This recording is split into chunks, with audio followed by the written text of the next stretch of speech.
반갑습니다. 다른 요시아에 관한 말씀을 읽고 나누기 시작할게요.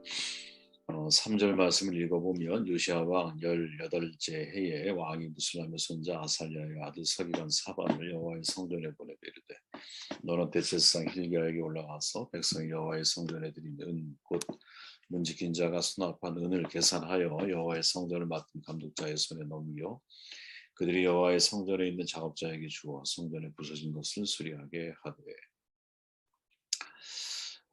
하나님을 찾고 진리를 따르라라는 제목이고, 이제 열왕기하 22장은 요시야 이야기를 소개하죠. 요시야는 우리가 잘 알지만 히스기야와 더불어서 종교 개혁자로 알려져 있는 인물이죠.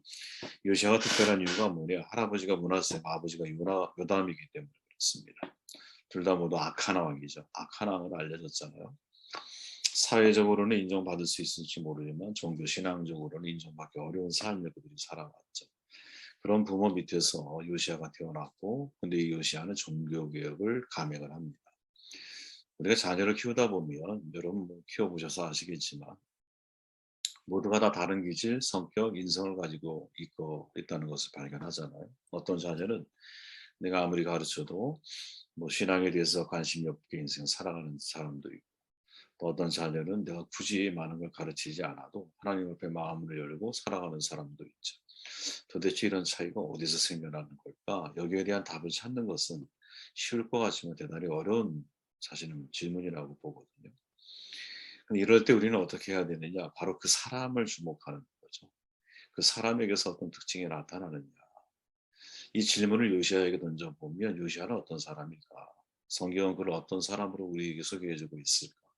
그리고 그 사람이 우리에게 보여주는 교훈을 통해서 우리의 삶의 새로운 기준을 정하는 것이 중요한 문제가 아닐까 하는 생각을 해봅니다. 말씀에 들어가 보면 3절 말씀 우리가 다 읽었으니 요시아는 쉽게 말하면 하나님을 찾는 사람이라는 거죠. 아버지 아몬 왕, 할아버지가 므낫세 행한 모든 악을 아버지가 그대로 답습을 하거든요. 아마도 요시아는 어렸을 때 이제 자기의 가족을 불 가운데 지나가게 하는 일들을 저질렀잖아. 이 두 부여조가. 아마 어렸을 때 여러분 산 사람을 제물로 드렸던 부모의 죄악을 직간접적으로 경험을 하고 목격했을 확률이 분명히 대단히 높죠. 그죠? 그 참담한 죄악의 현장에서 살았던 요시아가 8살의 왕이 되고 그 후에 31년을 통치해 39이 요절하죠. 그리고 그의 인생에 대해서 성경은 이렇게 평가를 해요. 요시아가 여호와 보시기에 정직히 행하여 조상 다윗의 모든 길로 행하고 좌로 우로 치우치지 않았어요. 그러니까 정말 어떻게 보면 퍼펙트한 인생을 살아오는 거죠. 하나님 앞에. 어떻게 이런 일이 가능할까? 한 가지 분명한 것은 여러분 많은 정신학자들이 이야기하는 것처럼 진짜 실제 있었던 일이죠. 어느 알코올 중독자 아버지 밑에 자란 쌍둥이가 하나는 알코올 중독자가 되고 다른 하나는 의사가 되잖아요. 이 차이가 어떻게 벌어지는 걸까? 그거는 선택이죠. 본인의 선택. 요시아는 아버지와 다른 삶을 선택을 하죠. 우리가 이렇게 판단할 수밖에 없는 이유는 성경에 보면 다른 이유를 전혀 소개하지 않고 있기 때문에 그래요. 물론 또 다른 문헌, 소실된 문헌 가운데 그런 내용이 있을지는 모르지만 적어도 우리가 가지고 있는 성경 속에는 요시아가 어떻게 이런 선택을 하게 됐는지에 대한 이유를 제시하지 않아요. 단지 평행 본문 역대하 34장에 보면 이런 기록이 남아있죠. 3절에 아직도 어렸을 때 곧 왕위에 있은 지 8년에 그의 조상 다윗의 하나님을 빌어서 찾기 시작했다 이런 말이거든요. 자, 8살의 왕위에 올랐으니까 16년, 16살이 되었을 때죠. 그때 조상 다윗의 하나님을 찾았다라고 들었어요. 신앙적인 목마름이 있었다라는 거죠. 성인이 기준이 20세였는데 지금으로 얘기하면 청소년 때예요. 그러니까 아직도 어렸을 때 이렇게 표현을 하고 있는 거죠. 어렸을 때부터 하나님을 찾는 목마름이 누구? 요시아에게 있었구나. 그는 하나님에 대한 이야기를 들었겠죠. 그죠? 그런데 하나님에 대해서는 몰랐던 거죠. 그래서 그 하나님에 대한 궁금증, 갈증이 생겨나는 거죠. 저도 과거를 돌아보면 어느 순간 제 마음속에 교회를 제가 그냥 주보 가져와서 주일 예배 드렸다라는 것을 확인하며 살아갈 때가 있었거든요. 저는 신앙은 없었어요. 아버지 돌아가시고 나서 수의교회 다니면서 형님하고 가위바위보 하면서 누가 주고 가지고 올래? 뭐 어머니한테 확인을 받아야 되니까. 그렇게 제가 인생을 살았던 때가 있었는데 근데 어느 순간 마음속에 하나님에 대한 목마름이 제가 막 생기기 시작을 하는 거예요. 이게 고등학교 2학년 때였습니다. 그래서 이 목마름이 뭘 의미하는지 알아. 하나님이 누군지는 몰라. 들어는 봤어. 하나님의 관하여. 근데 그 하나님을 알고자 하는 욕망이 제 안에서 목마름이 막 너무 심한 소금물 먹으면 정말 맑은 물이 마시고 싶지 않은 똑같은 거예요. 그런 갈증이 제 안에 막 있는 거예요. 어디에 갈증을 느끼고 있느냐. 고난 속에 있는 사람은 위로를 찾기 원할 거예요. 어려움이 있으면 해결책이 찾기를 바랄 거예요. 질병이 있으면 건강을 찾기 바랄 거예요. 상대적으로 내가 빈곤함을 느끼고 있는 것을 목마름을 느끼고 있거든요. 우리는 분명히. 그렇다면 내가 왜 하나님을 찾고자 하는 목마름이 없을까? 하나님에 의해 다른 것이 너무나 많이 내 안에 채워져 있기 때문인 거죠. 정말 우리가 우리 후배 미래 세대를 위해서 기도해 줘야 할 것이 있다면 하나님 우리 미래 세대들이 하나님을 향한 목마름, 타는 목마름을 가지고 인생을 살아갈 수 있는 그런 은혜가 있기를 정말 그러니까 위에서 기도해 줘야 되지 않을까 그런 생각이 들어요. 하나님을 찾으려고 하는 사람이 누구? 요시아였다.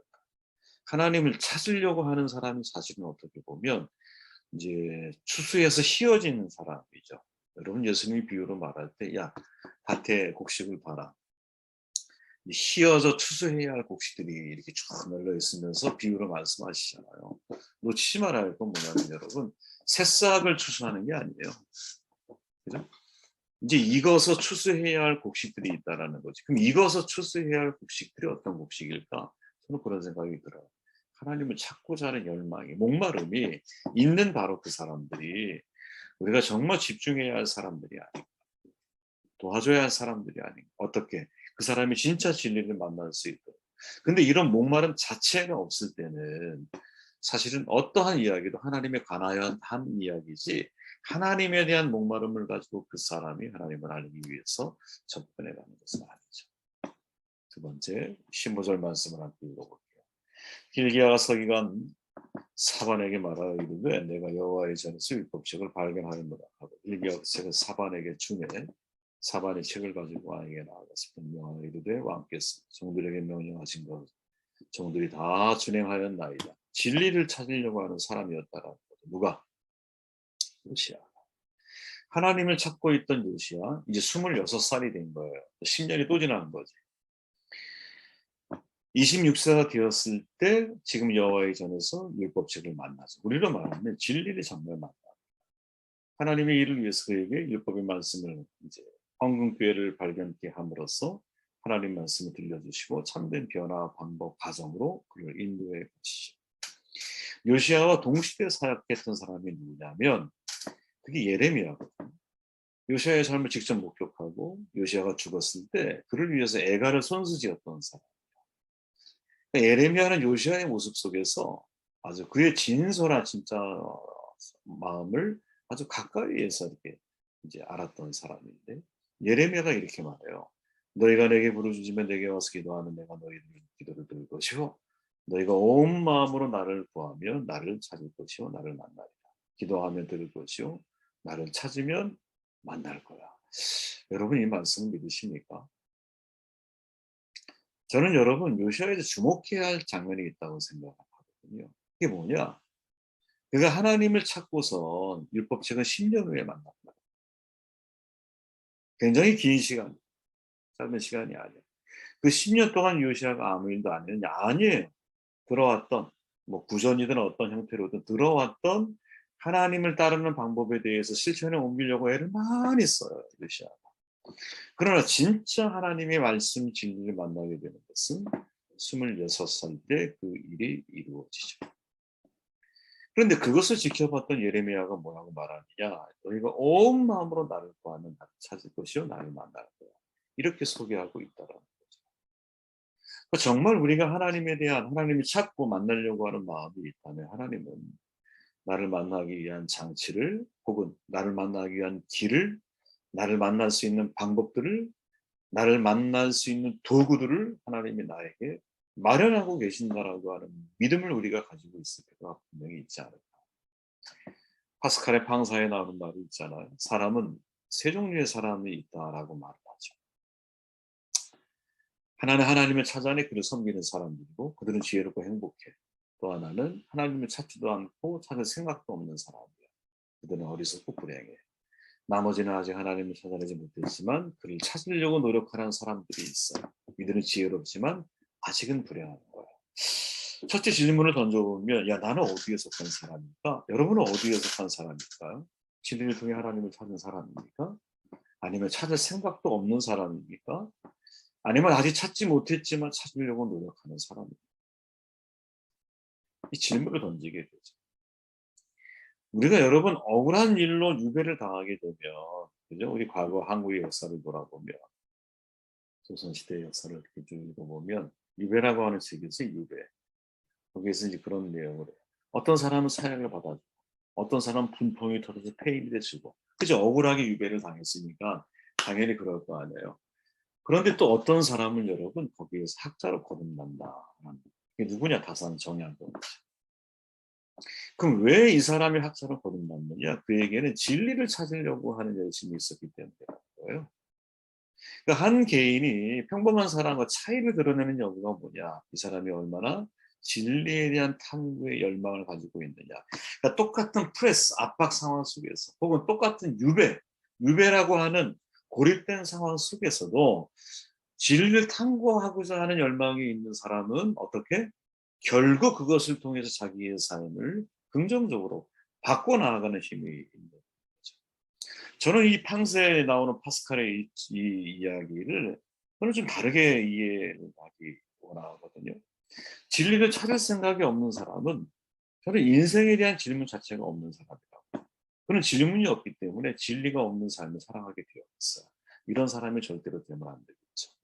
진리를 찾은 사람은 여러분 진리를 통해 자유를 경험하게 될 거예요. 근데 마지막에 지혜롭지만 불행하다고 말하고 있는데 바로 이 사람 진리를 찾고 있는 사람인데 아직 진리를 만나지 못하고 있다. 여러분 저는 정말 두려워하지 말고 끝까지 인내하고 끝까지 하나님을 기대하는 사람이 되었으면 좋겠어요. 왜? 그 가운데 그런 사람이 있을 수 있습니다.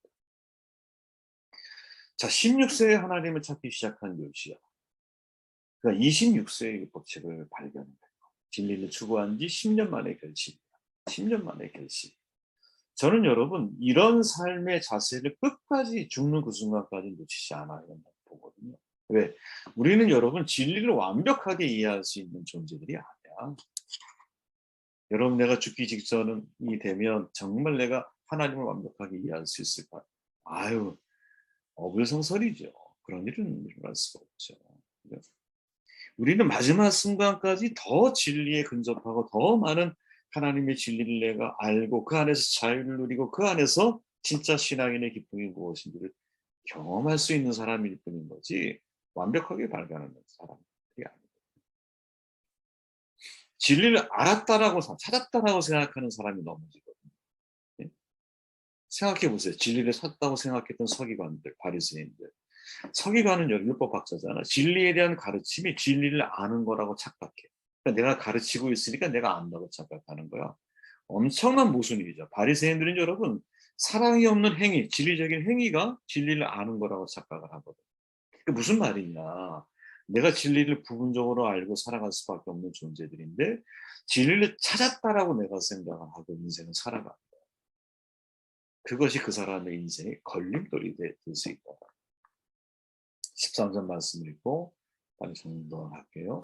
너희가 가서 나의 백성과 온 유다를 위하여 이 발견한 책의 말씀에 대하여 물으라. 우리 조상들이 이 책의 말씀을 듣지 아니하며 이 책이 우리 위하여 모든 것을 행하지 아니하였으므로 여호와께서 우리 내신 진노가 크도다. 지금 요시야는 그 말씀을 통해서 역사를 다시 성찰하고 있다는 거죠. 하나님의 관점에서 역사를 새롭게 이해를 해요. 13절에 말하죠. 이 책의 말씀을 듣지 아니하고 즉 과거 이스라엘 역사는 하나님의 말씀을 거역하는 역사였다라는 그리고 이어서 말하죠. 여호와께서 우리에게 내리신 진노가 크도다. 지금 이 현재적인 상황이거든요. 그러니까 과거를 이해하고 현재에 대해서 정확하게 해석을 하고 있어. 그리고 우리가 잊지는 않았지만 16절에 보면 이렇게 말하죠. 여호와의 말씀이 내가 이곳과 그 주민에게 재앙을 내리되 곧 유다 왕이 읽은 책의 모든 말대로 하리라. 율법책을 근거해서 미래를 예언하고 있는 말씀을 그대로 사람들에게 전달하고 있어요. 다시 말하면 요시야는 이제 역사를 바라보는 눈이 바뀌고 있습니다. 어떻게? 말씀을 통해 과거를 돌아보고, 말씀을 통해 과거에서부터 현재를 내가 바르게 재해석하고 미래를 조명하고 있다. 여러분, 과거를 알게 되면서 종교개혁이 시작이 되는 거예요. 즉 과거를 알아야 미래를 열어갈 수 있는 거예요. 제 말이 아니에요. 이집트에 예루살렘에 가면 바이블랜드 있어요. 거기 가보면 이제 옐로브로스키라고 하는 사람 입구에 이제 한판처럼 써놓은 글인데, 인류의 무례는 과거의 뿌리를 갖고 있다. 우리는 오직 우리의 과거 역사를 온전히 이해함을 통해서만 더 나은 미래를 세워갈 수 있다. 정말 훌륭한 말이죠. 사람들은 보통 여러분 과거를 빨리 잊으려고 그래요. 나쁜 기억 지우개 있으면 지워버리고 싶어요. 왜? 현재에 더 이상 도움이 되지 못한다라고 생각하기 때문에. 그렇지 않아요. 우리의 과거는 여러분 이제 미래를 위한 모든 뭐랄까요? 에너지 동력이 될 수 있거든요. 이 브로스키 박사가 말한 것처럼 미래라고 하는 것은 여러분 과거의 뿌리를 갖고 있는 거예요. 그래서 그 과거를 왜 하나님께서는 이스라엘 백성들에게 과거를 기억해라, 기억해라, 리멤버, 기억해라 라고 계속 강조하고 계시느냐? 그 과거에 하나님이 함께 하셨던 시대의 역사를 기억을 해야 미래에 내가 어떤 삶을 살아가는지를 결정할 수 있는 거예요. 여러분, 제가 아까 그런 기도 드렸잖아요. 성경을 보면 여러분 창세기 1장 1절 태초에 하나님이 천지를 창조하셨어요. 이걸로 시작해서 계시록 22장 마지막 절에 가보면 이렇게 말해요. 내가 진실로 속히 오리라 하시거늘 아멘 주 예수여 오시옵소서. 인간의 결국 여러분, 저는 이 두 가지 출발과 마지막이 중요한 메시지라고 생각합니다. 창조주 하나님과 재림의 예수님 사이를 살아가는 존재가 인간이에요. 우리는 결국. 왜? 하나님에게서 왔고 다시 하나님에게로 돌아갈 존재이기 때문에. 현재가 뭡니까? 과거와 미래의 교차점이거든요. 바로 이 교차점의 현재가 존재하거든요. 그렇기 때문에 과거만 제대로 기억한다고 해서 해결되는 것도 아니고 미래만 제대로 조명된다고 해서 해결되는 것도 아니야. 과거에 대해서는 명확한 이해가 필요한 거고요. 미래에 대해서는 올바른 전망을 해야 돼. 그럼 그게 뭐냐? 창조주 하나님을 기억하고 다시 주님께 돌아갈 때를 기억하며 인생을 살아가는 거지. 이 두 가지가 내 이 머릿속에 이 균형이 잡혀 있을 때 여러분, 내 현재적인 신앙이 건강해지는 거예요. 왜 남유다의, 예를 들어 북이스라엘 남유다는 간에 왕들이 왜 타락을 합니까? 과거를 이해를 해서 과거를 제대로 이해하지 못하고 있는 거거든요. 그죠? 과거를 이해하지 못하니까 미래에 대한 전망도 이렇게 할 수가 없는 거예요. 근데 요시야 같은 경우는 말씀을 통해서 과거를 다시 제대로 이해를 하게 돼요. 그리고 무엇? 미래에 대해서 바른 전망을 하게 되는 거예요. 그래서 현재를 매일같이 나의 신앙을 종교 개혁을 해가며 인생을 살아. 제가 어제 그런 말씀 드렸잖아요. 살아도기에 들어가는 사람, 미래지향적인 사고 가진 사람만이 현재를 바르게 살아낼 확률이 높은 거예요. 미래가 없는 사람은 현재를 살아낼 능력이 없거든요. 근데 그 미래에 대한 올바른 전망은 과거에 뿌리를 두고 있다. 그래서 여러분들이 야, 인생을 어떻게 살아갈까? 과거, 현재, 미래. 이 시간은 하나님이 창조하신 세계 속에 있는 거잖아요. 하나님이 시간 속에서 존재하는 게 아니라 태초에 하나님이 천지를 창조하셨으니까 시간이 하나님의 영역 속에 있거든요. 그 시간 속에서 우리가 어떤 삶을 살아야 하나님 앞에 정말 온전한 그리스도인이 될 수 있습니다. 생각하면서 오늘의 말씀을 마무리하시기를 바라고요. 그동안 여러분 다른 기도에 함께해 주셔서 감사합니다. 함께 합심해서 기도하고 제가